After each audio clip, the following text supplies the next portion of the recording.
Today, we'll look at 3 cases from the 19th century. Sometime in the summer of 1885, a young woman walked into a drugstore in Emporia, Kansas, and placed a small amount of white powder on the counter. She told the pharmacist that a friend had given it to her as a remedy, and she wanted to know what it was. The druggist examined it and told her, "Quinine. A common medicine, nothing unusual." She thanked him and left.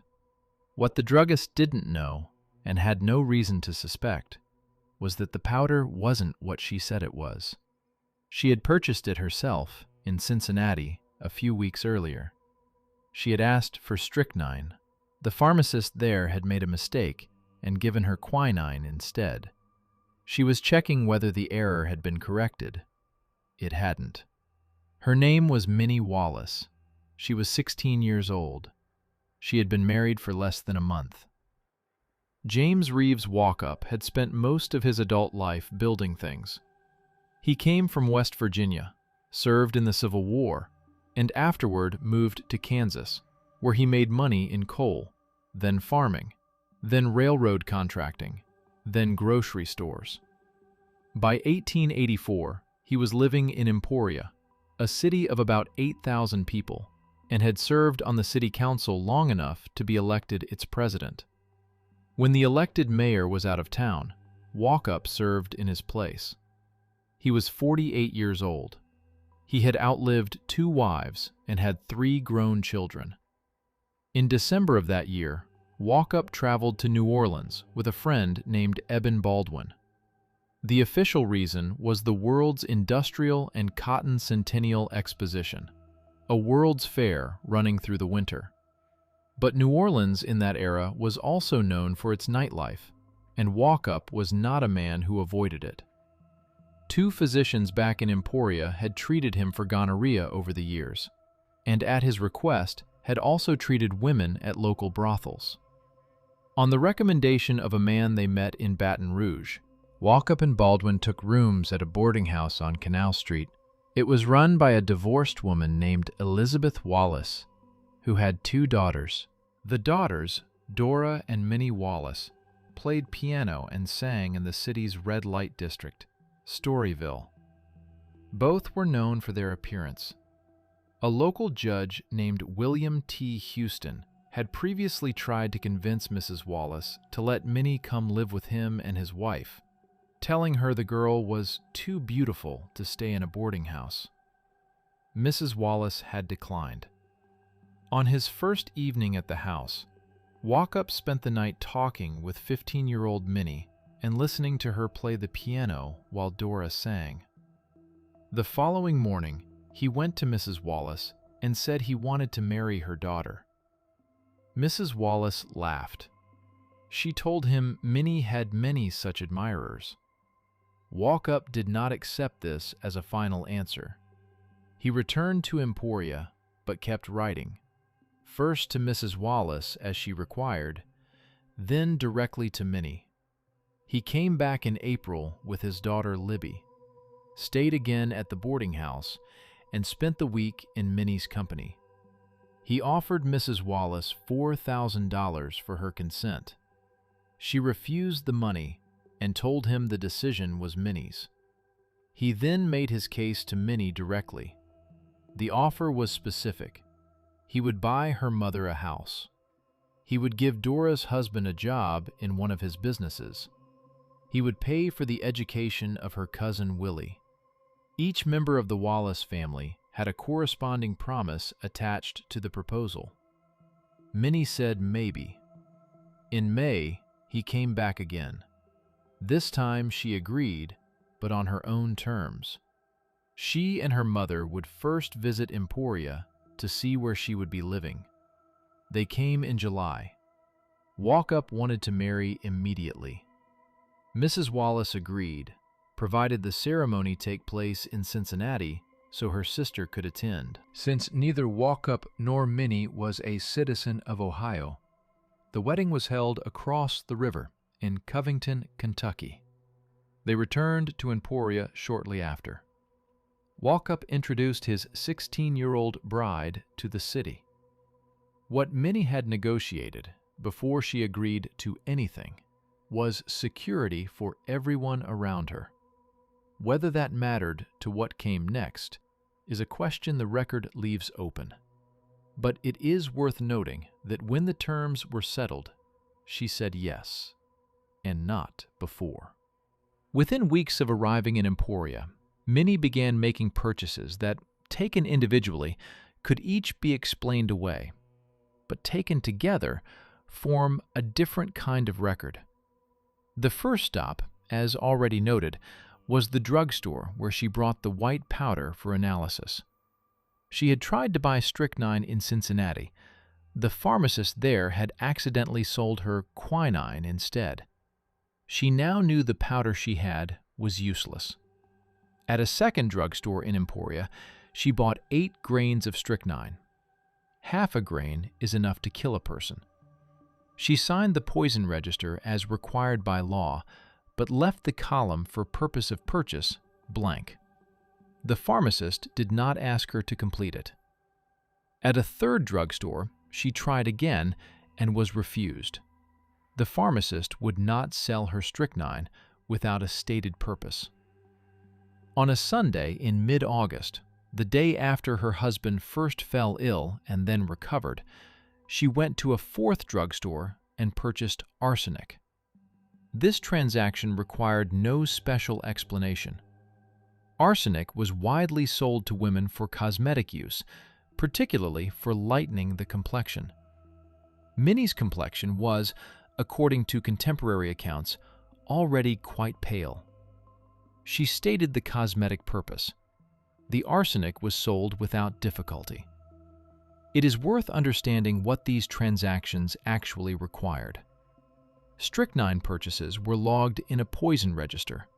The buyer signed their name and was expected to state the purpose.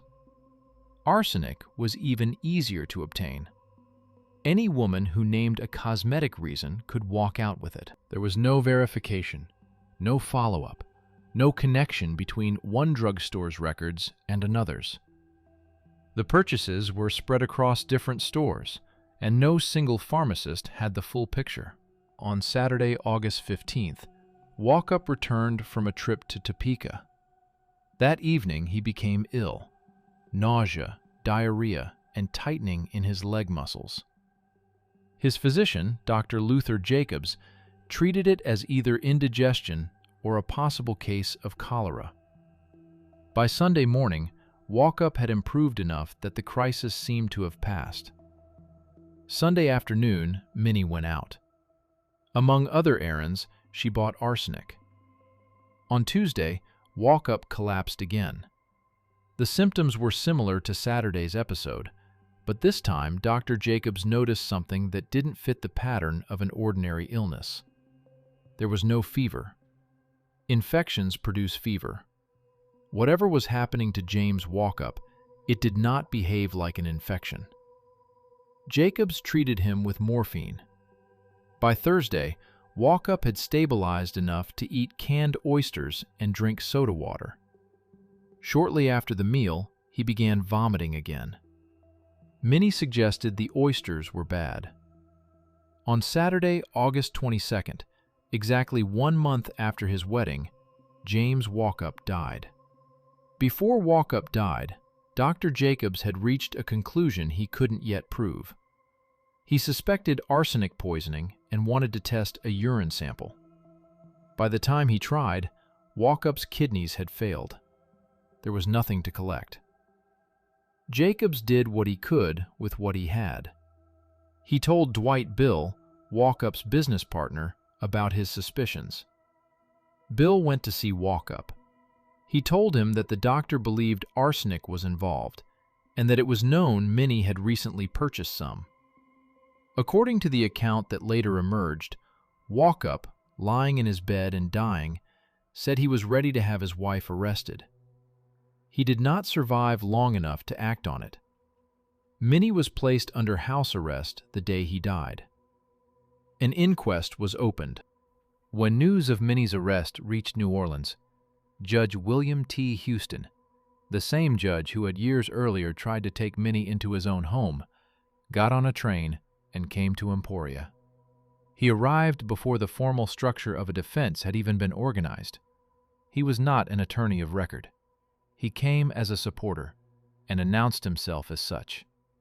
Mrs. Wallace, concerned about his intentions, petitioned the court to appoint a legal guardian for Minnie, arguing that as a minor, she needed someone formally responsible for her affairs.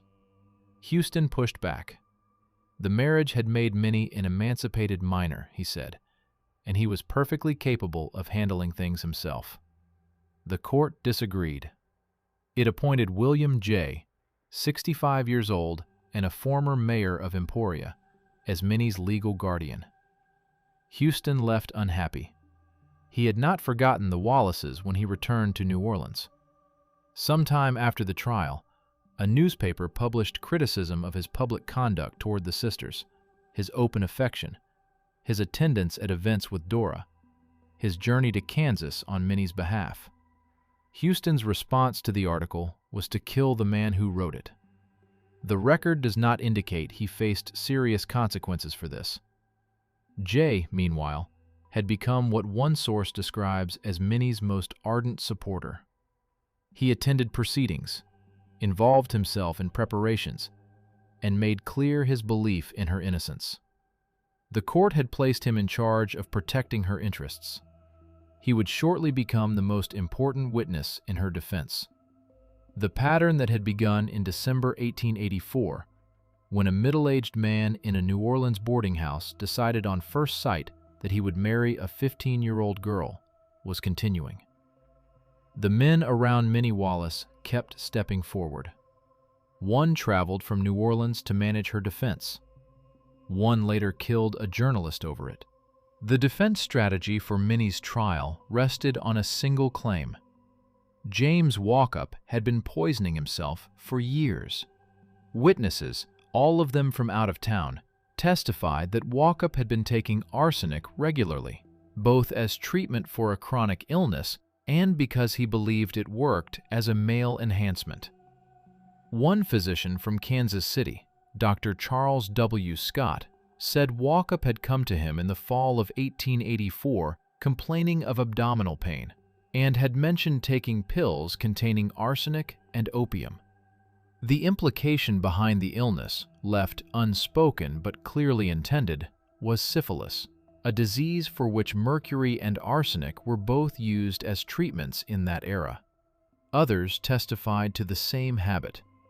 The defense argued that this accumulated arsenic had finally killed him, that Minnie was not responsible for what Walkup had done to himself. To support the idea that a dose taken weeks earlier could cause a delayed death, the defense introduced a specific legal argument. They cited the case of a woman who had attempted suicide with arsenic, survived, and tried again a year later. Her autopsy, the defense claimed, showed that the original dose had never been metabolized. It had formed a cyst in her stomach and remained intact. The same, they argued, had happened to Walkup. Arsenic he had taken in Toledo had waited and killed him later. The problem was the autopsy. An examination of Walkup's body found exactly what everyone expected: arsenic. But it found nothing else of significance to the defense's case. There were no signs of syphilis. There were no signs of chronic arsenic use. The body did not support the story the defense was telling. There was also a documentary problem. Purchasing arsenic required signing a poison register. There was no record anywhere. No local physician, no pharmacist, no document of any kind showing that Walkup had ever bought arsenic in Emporia or sought treatment that involved it. Every witness who claimed otherwise had come from somewhere else. Before the medical testimony had concluded, the defense had pursued a second strategy, running parallel to the first. The New Orleans Daily Picayune described what followed as a carnival of filth. Pimps, fellow cavorters, and the physicians who had treated Walkup and the women he visited for sexually transmitted diseases were called to testify. The intent was clear. If the jury thought poorly enough of the dead man, they might find it easier to think well of the living girl. The defense needed one more thing: a local witness. Someone who could say, in person and under oath, that they had personally seen James Walkup take arsenic. William J. provided that testimony. Jay told the court that in July 1885, Walkup had come to his office on business, said he wasn't feeling well, and asked for a knife and a glass of water. Walkup put a white powder on the knife, dissolved it in the water, and drank it. He told Jay to wipe off the knife because the powder was arsenic. Whether this actually happened is a question the record cannot resolve.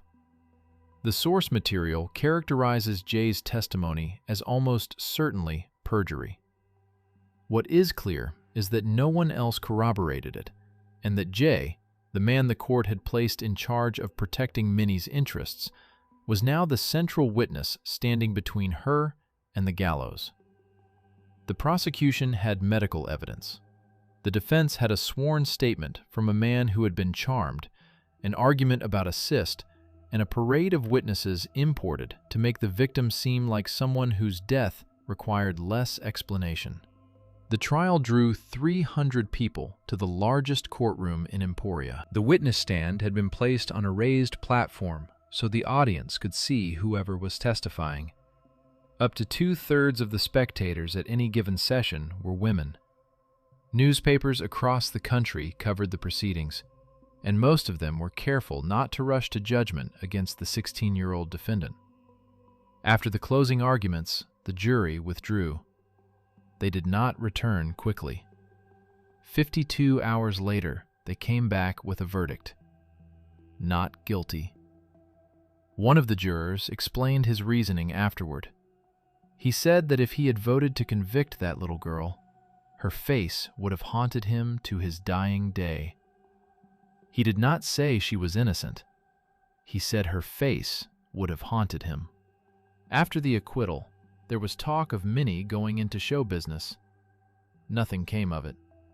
She returned to New Orleans, then began traveling with William Pitt Kellogg, a United States Senator and former governor of Louisiana, who was 39 years older than she was. Observers noted that he was behaving, in the words reported at the time, like a decidedly gone lover. Kellogg financed her move to Chicago. In Chicago, Minnie set up a life that blended respectability and availability. She was not, according to the sources, working as a prostitute.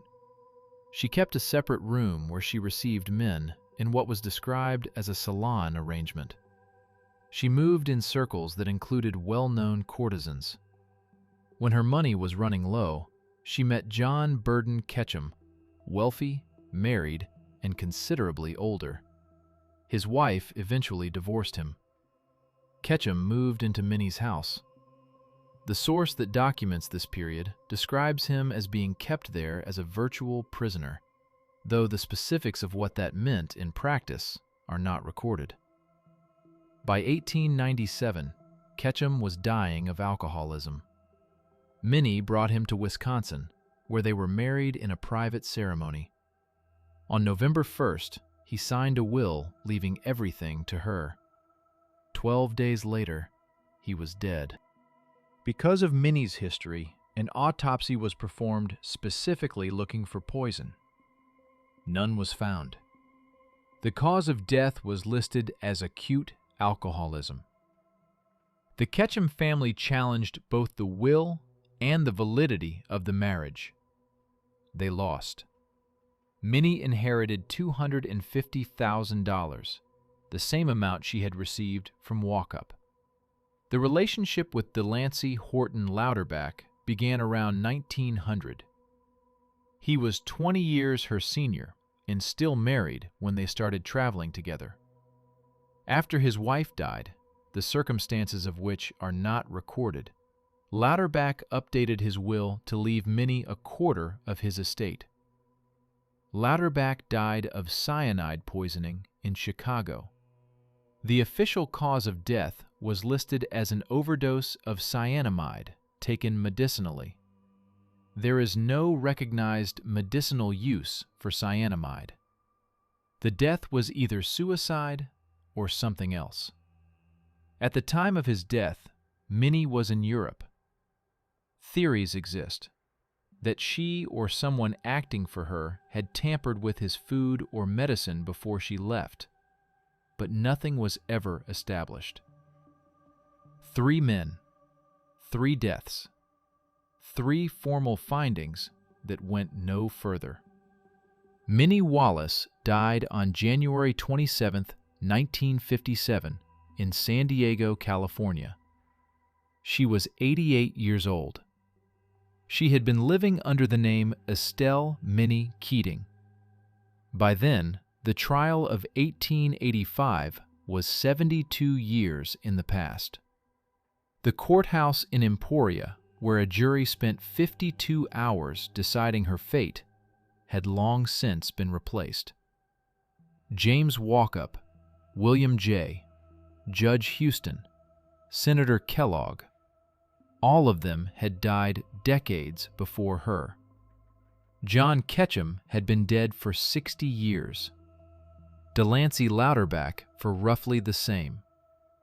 The name Minnie Wallace no longer appeared anywhere in her life.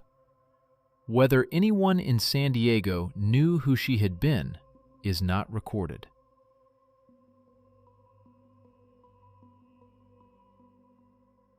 On March 17, 1858, a young Methodist minister sat across from his fiancée's family and placed a legal document on the table. He would not marry Hannah Louisa Dorland without it. The document released him, formally, permanently, and in the language of a commercial contract, from every claim the Dorland family had ever made or might ever make against him. It renounced debts, actions, suits, obligations, judgments, controversies, trespasses, and damages. It covered, in the document's own words, everything from the beginning of the world to the date of these presents. Samuel Dorland signed it. His wife Catherine signed it as witness. Their daughter, the woman Jacob Harden was about to marry, signed it herself. Jacob Harden was 21 years old. He was not a lawyer. He was a circuit preacher serving a small Methodist congregation in Mount Lebanon, New Jersey, boarding with his parishioners because he could not yet afford a home of his own. He had drawn up the document because he believed the Dorlands had manufactured a scandal to force him into this marriage. He may have been right. He signed because the alternative, a breach of promise lawsuit, would have ended his career before it began. The Dorlands signed because they wanted their daughter married. Louisa signed because she wanted to be married to him. A year later, Louisa Harden was dead. Jacob Harden was a fugitive, and the document he had demanded for his protection would become, in the hands of prosecutors and newspaper editors across New Jersey, the clearest possible evidence of who he was and what the marriage had always been. Jacob Harden had found religion early, and religion had given him a vocation he was genuinely suited for. At 19, he was working as a colporteur, a traveling distributor of religious books and tracts, moving through the small towns and farm communities of New Jersey on behalf of the Methodist Episcopal Church. The work required sociability, persuasion, and an ability to read rooms. Jacob had all 3. He was young, personable, and ambitious in the way that small denomination ministry rewarded, not through wealth, but through reputation. In Methodist circuit culture, a minister's standing was his livelihood. Congregations chose their preachers. Families opened their homes to them. A man of God who preached on Sunday and stayed for dinner on Monday depended entirely on the goodwill of the people around him. That goodwill, once lost, did not return. This is the context in which the rumors hit. Jacob had taken Louisa Dorland on a trip to Blairstown, their old hometown, where they had known each other as children before the Dorlands moved away. When they returned to Mount Lebanon, the community had already decided what the trip meant. They were engaged. More than that, Louisa had been pregnant and lost the child, and Jacob was the father. Neither part was true. Louisa had not been pregnant. They had been intimate, but there had been no child. It didn't matter. In a community where a minister's character was his only credential, a rumor of that kind was not a personal embarrassment. It was a professional death sentence. Jacob Harden was 20 years old, newly ordained, with no savings, no household, and no position secure enough to survive a scandal. He believed the Dorlands had started the rumors themselves. He may have been right about that, too. The wedding took place in 1858. After that, Jacob and Louisa Harden did not live together. This was not unusual for a circuit minister without means. He boarded with parishioners. She remained with her parents in Mount Lebanon until they could establish a household. The arrangement was temporary by design. In practice, it became permanent. Jacob moved between the homes of his congregation. He preached at the Mount Lebanon Methodist Episcopal Church, took his meals with families who respected him, and spent his evenings in borrowed rooms. Louisa remained where she had always been, in her parents' house, in the town where she had grown up, waiting for a life that had not yet begun. They communicated by letters. The letters were often contentious. What survives of their correspondence suggests two people who wanted different things from the same arrangement. Louisa wanted a husband who was present. Jacob wanted a wife who understood that his career required patience, mobility, and the kind of social reputation that a domestic dispute or an unhappy wife talking to neighbors could damage. Every Sunday, Jacob Harden stood before a congregation and spoke about duty, fidelity, and the sanctity of the Christian home. He was not being hypocritical in any theatrical sense. He simply occupied two registers at once: the public man who preached a life he had not built, and the private man who had signed a legal contract to avoid being part of a family he did not choose. Louisa did not understand this distinction. She visited when she could. She wrote when she couldn't. She wanted the marriage to become something it had never actually been. In early March 1859, she came to stay with Jacob at the home of DeWitt Ramsey in Andersontown, a small settlement in Hunterdon County. It was, as far as anyone could tell, an ordinary visit. She would not leave Andersontown alive. Jacob Harden later said he had not thought about killing Louisa until she arrived. He did not elaborate on what, specifically, about her arrival produced the thought. He said only that he had often wished her dead, and that the wish became a decision somewhere in the first days of March 1859, in the rented room of a borrowed house in a town of no particular size or consequence. He obtained arsenic. The method of acquisition was not a matter of elaborate planning. Arsenic was widely available in 1859, sold openly as rat poison, a domestic staple in rural households. The first dose went on half an apple. Louisa ate it and noticed something gritty on the surface. She mentioned it. Jacob told her it was a powder, something to prevent pregnancy. She accepted the explanation. Within hours, she was violently ill. The symptoms were severe: vomiting, cramping, the particular internal distress that arsenic produces before the body begins to fail. Then, after a day or so, the symptoms eased. She recovered. Jacob bought more arsenic. The second administration came in glasses of milk. He also gave her a tumbler of laudanum, a common opium preparation, available without prescription, used for everything from toothache to insomnia. By the night of March 8th, Louisa was no longer recovering. She asked for a doctor. Jacob refused. DeWitt Ramsey, in whose house all of this was taking place, saw Louisa's condition and disagreed. He insisted. Jacob argued that she didn't need a physician, that she would be fine, that there was no cause for alarm.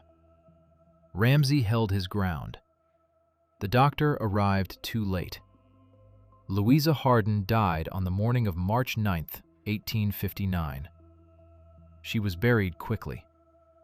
Later, at the inquest, a neighbor would recall how Jacob had behaved after Louisa's death, not with the particular grief of a husband, but with the particular composure of a man waiting to see if something had worked. Ramsey, who had shared his home with this couple and had watched a young woman die in one of his rooms, would become a witness for the prosecution. The physician who arrived too late would not forget what he had found. The refusal to call a doctor was the first thing people noticed. In a small community where illness and death were communal events, where neighbors came, where ministers prayed at bedsides, where the presence of a physician was both a practical necessity and a social obligation, Jacob Harden's behavior had been conspicuously wrong. He had argued against the doctor. He had delayed. He had watched his wife die without apparent urgency. Combined with the rumors that had followed him throughout his ministry, whispers of infidelity, of women in his congregations who were closer to him than propriety suggested, the death became, in the space of days, a community suspicion. The coroner convened a jury in Andersontown. On their order, Louisa's body was exhumed. Her stomach contents were removed and sent to Dr. Chilton, a chemist in New York City. His analysis was unambiguous. Arsenic, in sufficient quantity to cause death. The coroner's jury returned an indictment for murder. Jacob Harden was not in New Jersey to hear it. At some point between Louisa's death and the formal inquest, he had left. He crossed state lines without announcement, without notice to his congregation, without explanation to the Dorland family, whose daughter was now being exhumed in a churchyard. The governor of New Jersey issued a proclamation. $500 for the arrest of the Reverend Jacob S. Harden, formerly of the Mount Lebanon Methodist Episcopal Church, now of no fixed address. It was alleged, though never conclusively established, that another woman, someone intimate with Harden, had purchased the arsenic on his behalf and helped him administer it. The allegation added a dimension to the case that the newspapers found irresistible, though it would not become central to the trial. What became central was the chemistry. Arsenic in the stomach. A dead wife. A missing husband. A month passed. No sign of Jacob Harden. Then the editor of the Warren Journal, a newspaper serving Warren County, New Jersey, received a letter requesting a subscription. The writer gave his name as James Austin. He listed his address as Fairmount, a small settlement near Wheeling in what was then Western Virginia. The request was routine. The postscript was not. James Austin wrote that he was very anxious to learn whether Jacob S. Harden had been indicted for the murder of his wife at the approaching term of court. The editor read this and did not forward the subscription. He sent Harden's photograph to the police in Wheeling, along with a copy of the governor's proclamation and the $500 reward notice. Jacob Harden, traveling under a false name, in a state he had no apparent connection to, in a village small enough that a stranger would be noticed, was arrested within days. He was returned to New Jersey to stand trial. The quality of this error is worth pausing on. He had successfully fled across state lines. He had assumed a new name. He had found lodgings in an obscure location with no obvious connection to his former life. None of it failed him. What failed him was that he could not stop watching his own case. He needed to know whether he had been indicted. He needed it badly enough to contact a newspaper in his home county, a newspaper that would obviously recognize the name he mentioned, and ask directly. The man who had believed he could administer arsenic without chemical detection, who had believed that what happened in a borrowed room in Andersontown would stay there, could not manage the most basic requirement of flight, the willingness not to look back. He was brought home to face a trial that had been waiting for him. The trial of Jacob Harden for the murder of his wife began on April 18, 1860, in the court of Oyer and Terminer in Belvidere, New Jersey. It had been delayed 3 times. Twice because Dr. Chilton, the New York chemist whose analysis of Louisa's stomach had established the presence of arsenic, was unavailable. Once because a key defense witness, Mrs. Ramsey, the wife of the man in whose house Louisa died, had not yet appeared. When the trial finally convened, both witnesses were present. So were more than 175 others. The defense made 2 arguments. First, that the case was entirely circumstantial, that no one had directly witnessed Jacob administer anything to Louisa, and that a circumstantial case against a man of previously good character was insufficient for a capital conviction. Second, that Louisa Harden had not been murdered at all. She had been chronically unwell, the defense contended, suffering from internal pain she concealed from her family, and had taken her own life. The jury deliberated. On May 2, 1860, they returned a verdict of guilty. The judge sentenced Jacob Harden to hang. He had been in custody since his arrest in Fairmount nearly a year earlier. He had maintained his innocence through the entire proceeding. He would maintain it, at least publicly, for a little while longer. Execution was scheduled for July 6, 1860, at the jail in Belvidere. He had approximately 2 months left. In the weeks before the execution, Jacob Harden confessed. He confessed privately to a minister. He refused, initially, to allow the confession to be made public. What he described was not the account of a man who had been falsely convicted. It was a precise, sequential account of what he had done and how, and in what order. He had wished Louisa dead for some time, he said, but the decision to act had not come until she arrived in Andersontown. He offered no explanation for why her physical presence was the triggering condition. He stated it as fact, without apparent interest in its implications. The arsenic on the apple, her noticing the grit, his explanation that it was a powder to prevent pregnancy, and her acceptance of it, her illness, her recovery. Then the second purchase of arsenic, the milk, the laudanum. He did not describe these events with remorse exactly, or at least not in a form that the published account rendered as remorse. He described them the way a man describes decisions he made when he could not see another option, and which he now recognizes produced consequences he had not anticipated. The first revelation came here. He had not known the stomach could be chemically analyzed. He had not known that what he had given Louisa would leave a traceable residue.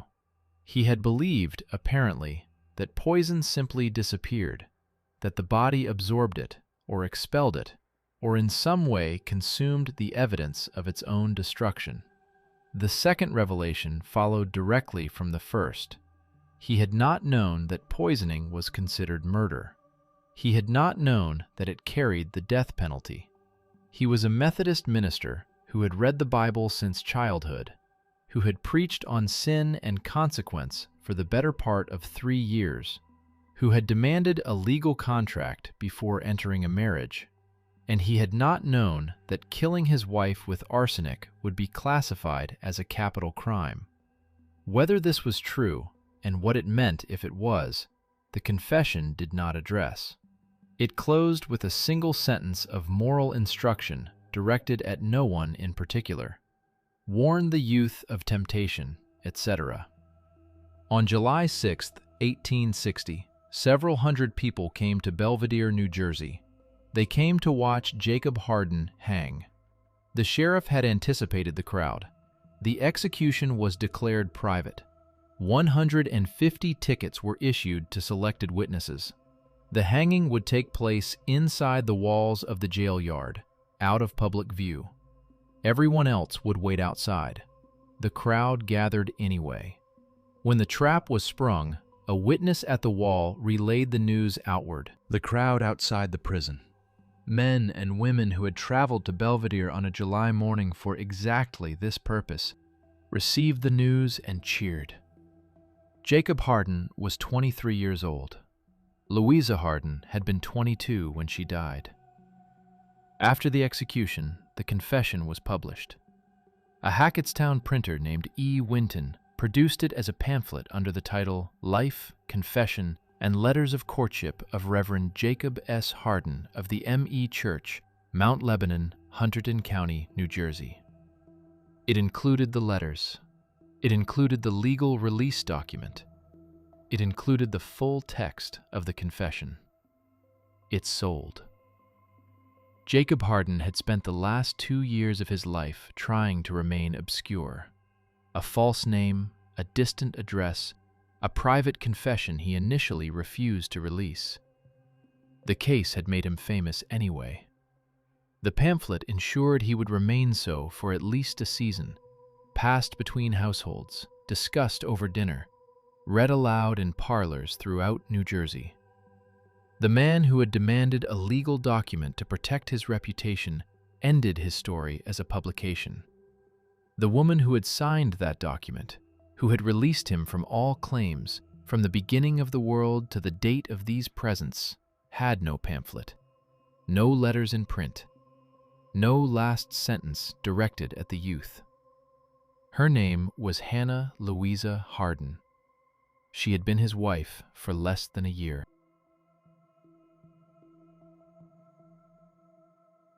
Stephen Andrews had not slept.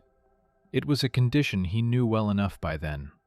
The house quiet, the street outside quieter, the hours between midnight and dawn stretching out with nothing to fill them. He lay in the dark in Laconia, New Hampshire, and listened to nothing, until shortly after 4 o'clock on the morning of Sunday, November 25th, 1883, when the nothing was replaced by screaming. He woke his son.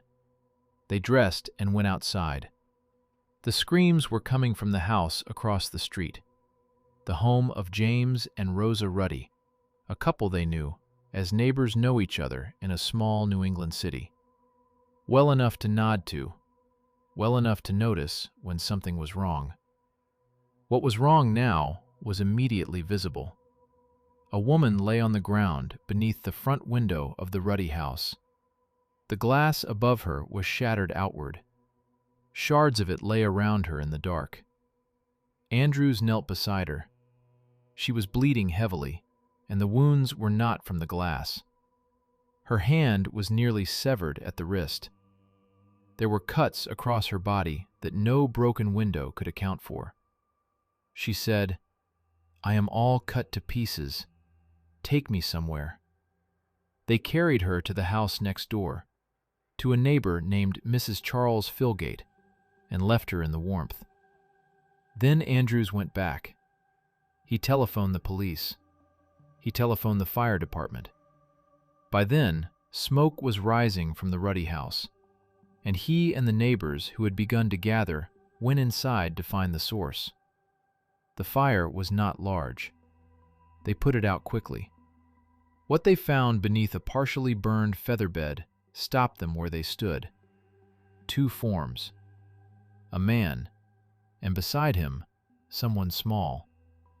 In the adjoining room, under a straw mattress, the remains of a woman. Her legs had been nearly severed at the knees. A carpenter's hand axe, its blade dark with blood, sat in the wood box in the kitchen. No one recognized the woman in the adjoining room. Not at first. John Ford lived nearby. He came out into the street that morning like everyone else, drawn by the smoke, by the lights, by the sound of too many people moving through a neighborhood that was never loud at this hour. He looked at what the men had found in the house across from his own, and he recognized his wife. Jane Ford was 59 years old, and she had lived enough lives for a woman twice that age. She was born in England, and at 17 she married a man named Clarence Chauncey, a man more than twice her age, who had decided that America was where his future lay and had brought his young bride with him to find it. Chauncey died not long after they arrived. Jane was widowed in a country she had not chosen, in a language she had spoken for less than a decade, with nothing but whatever Chauncey had left behind. She found her footing. She married again, William Scales, a New York saloon keeper with money and ambitions and a taste for travel. Together, they moved through the world in a way that few women of her background ever did. The hotels of New York, the ports of Cuba, the long Atlantic crossings that marked a certain kind of prosperous American life in the middle of the century. Eventually, they came to Laconia, New Hampshire, and William Scales died there, and Jane remained. She had outlasted 2 husbands in 2 countries. She knew how to start over. She married John Ford, a local carpenter, and built what passed for a settled life in a small city where everyone knew everyone else's business. In Laconia, she was known as a church-going woman. She belonged to the Ladies' Relief Corps. She taught Sunday school at the Unitarian Church. She was the kind of neighbor people described, when pressed, as respectable. In recent months, those same neighbors had begun to notice other things: the drinking, the company she kept, the way a certain kind of respectability, worn long enough, sometimes begins to fray at the edges in ways that are impossible to ignore. Her husband, John Ford, had a reputation of his own, and it was not a kind one. He had recently been arrested for firing a gun at boys playing in the street. Jane had gone to the town herself and paid a $50 bond to guarantee his good behavior going forward. She was, in this as in most things, the more responsible party. When the officers took John Ford into custody that morning, it was not without reason. A husband with a violent record, a wife found dead in a neighbor's house. It was a logical place to begin. He told them he had not seen Jane since Friday evening. She had been spending her nights in the company of a man named Thomas Salmon. The officers listened. They checked his account against what they knew. Then they let him go. Thomas Salmon had come to America from Dublin when he was young, along with a brother who went into the liquor business in Boston and did well. The brother built something, a wholesale operation, a name in the trade, the kind of establishment that required a fixed address and a reputation worth protecting. Thomas built a different kind of life, quieter, more peripatetic, defined by skill rather than enterprise, and by the fact that wherever he went, the drinking went with him. He became a cook, a good one. His name was known in the better hotels of New Hampshire, in the kind of establishments where the kitchen staff were expected to be as professional as the front of the house. He was quiet and industrious, by all accounts, when he was sober, and for long enough stretches to have maintained a career that spanned years and crossed state lines. In 1882, he married Johanna Welch, and they set up a household together in a tenement in Laconia, in a building owned by John and Jane Ford. He was somewhere around 50 years old. He was also, by that point, a man for whom alcohol had long since ceased to be a choice and become a condition. At some point before the autumn of 1883, he had walked to the South Boston Bridge and jumped off. He survived. The attempt was noted and filed away in the category of things that happened to men who drank the way Thomas Salmon drank, as evidence of weakness, not illness, which is how the era preferred to see it. By November of that year, he and Johanna were living apart. She had found work in Plymouth, a town 30 miles north. He remained in Laconia. He was still a tenant in the Ford house, still a neighbor to James and Rosa Ruddy, still a man that people in the neighborhood knew and were comfortable around. He was also sleeping with Jane Ford. The drinking had been going on since Friday. They went through whiskey first, then moved to beer, and by Saturday morning, the beer was gone too. It was early. It was cold. Jane Ford asked if there was any more lager. There was not. What happened next took seconds. An argument. Salmon shoved her to the floor and pressed his foot down on her chest. When he lifted it, she was not moving. He checked. She was not breathing. He was alone in the house with a dead woman, and whatever quantity of alcohol remained in his bloodstream, and he began to think about what to do. The thinking was not clear. It could not have been. But it followed a kind of internal logic that is not difficult to trace, even if it is difficult to look at directly. The body had to disappear. If the body disappeared, nothing else had to happen. No one had to know that Jane Ford had died in the company of Thomas Salmon on a Saturday morning in November. He found the hand axe. He used it on her legs at the knees, because the trunk he had in mind would not accommodate her full length otherwise. He packed the body inside. He closed the lid. He loaded the trunk onto a wheelbarrow that was in the yard. He stood in the street in Laconia, with the trunk on a wheelbarrow and no particular destination in mind. He began to push. James and Rosa Ruddy lived across the street, and they were friends. The kind of friends that accumulate naturally in a neighborhood where people rent from the same landlords and share the same streets and know each other's faces well enough to trust them. They knew that Salmon had recently separated from his wife. When he appeared at their gate around 1 in the afternoon, pushing a wheelbarrow with a trunk balanced on it, they were not alarmed. He asked if he could leave it in the yard until James came home. Rosa said yes. He would explain later, he said, what was inside. He left. He came back at 5. James was home by then. Salmon asked if he could stay the night. He was planning to move to Plymouth, he said, and would take his things in the morning. James helped carry the trunk inside. Salmon said he would explain later what it contained. The Ruddys agreed, because there was no reason not to. Salmon was their friend, and people who are in the middle of a separation sometimes need a night somewhere that isn't where they've been. They had supper. The evening passed. Sometime after midnight, everyone went to bed. Salmon could not sleep. Rosa and James Ruddy heard him moving through the house and got up to find out what was wrong. He was nervous, he said. He thought he heard people outside trying to get in.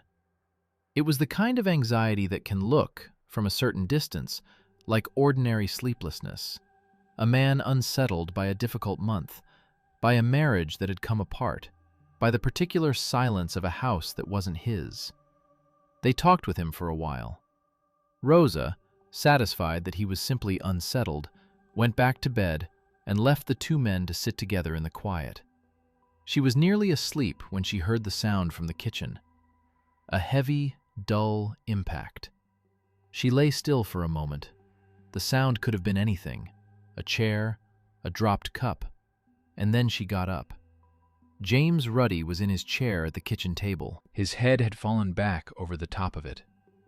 She moved toward him. Before she could reach him, Salmon came at her from the side of the room with the axe. The blade connected with her hand, nearly taking it off at the wrist. A second blow put her on the floor. She did not move. She did not make a sound. 13-month-old Frank Ruddy woke in the next room and began to cry. Salmon set down the axe and walked toward the sound. Rosa lay still and listened to his footsteps cross the floor. A moment passed. Then the house went quiet. After a time, his footsteps came back. He carried something with him. He set it down beside the man in the chair. He pulled the feather bed over them both. He went for the kerosene, and Rosa heard him pour it, the splash of it across the fabric, the smell of it reaching her where she lay. She did not move.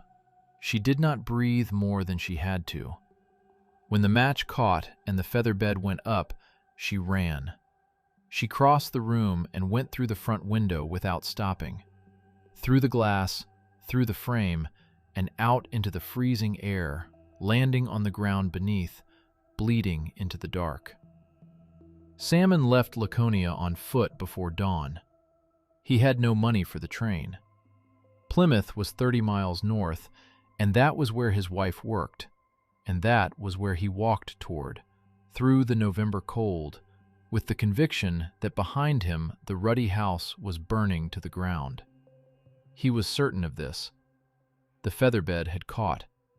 The kerosene had spread. By now, there would be nothing left of the house, nothing left of those inside, nothing left of the trunk. Whatever had happened between Friday morning and Saturday night existed only in his memory, and memory could be managed. When the officers in Plymouth picked him up that afternoon, he met them without apparent alarm. He had moved his furniture to Plymouth, he told them. He had left a trunk full of household goods with the Ruddys while he got himself sorted. He had risen before dawn and started walking because he had no money for the fare. He knew nothing about any fire. He was calm. He had a story. He believed the story would hold. 4 days passed. Salmon sat in custody in Plymouth, and those 4 days must have worked on him in a particular way.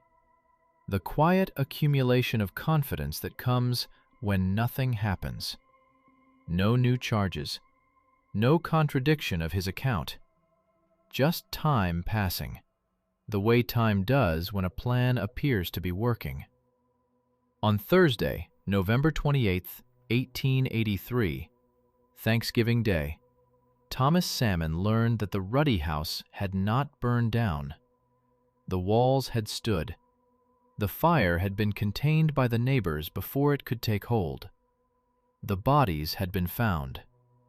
Rosa Ruddy was alive, and she had given a full account of what had happened, beginning with the trunk arriving at her gate on Saturday afternoon and ending with her going through the window. She had given that account while barely conscious, to a room full of officials who had understood immediately that her testimony was the only thing that mattered, and who had not waited for her to recover before asking for it. 4 days of silence, and now this. There was no version of his story that survived this information. None. He asked to speak with the authorities. When they came, he told them everything. What the confession restored was the part no one had witnessed. Friday night into Saturday morning. The drinking.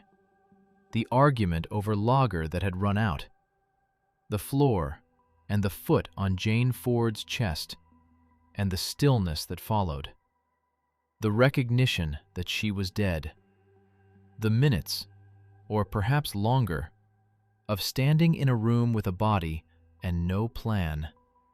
He had found the axe. He had made the trunk work. He had loaded it onto the wheelbarrow and gone into the street. And for a time, he had simply moved through Laconia with no destination, because no destination existed. The idea to go to the Ruddys came not from planning, but from running out of alternatives. He thought he could sleep, and in the morning he would take the trunk somewhere and bury it, and that would be the end. Then he could not sleep. He became convinced that the house was surrounded. He moved through the rooms and the hours, and somewhere around 3 in the morning, the thought arrived fully formed. If the Ruddys were dead and the house was ash, there would be nothing left to find. He described the moment precisely. He said, "The very moment that the thought came to me, I struck Ruddy.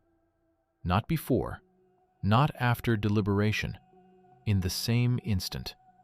Whether this was the truth of how it happened, or the most useful framing available to a man who had spent 4 days constructing an account of himself, is not a question the record resolves.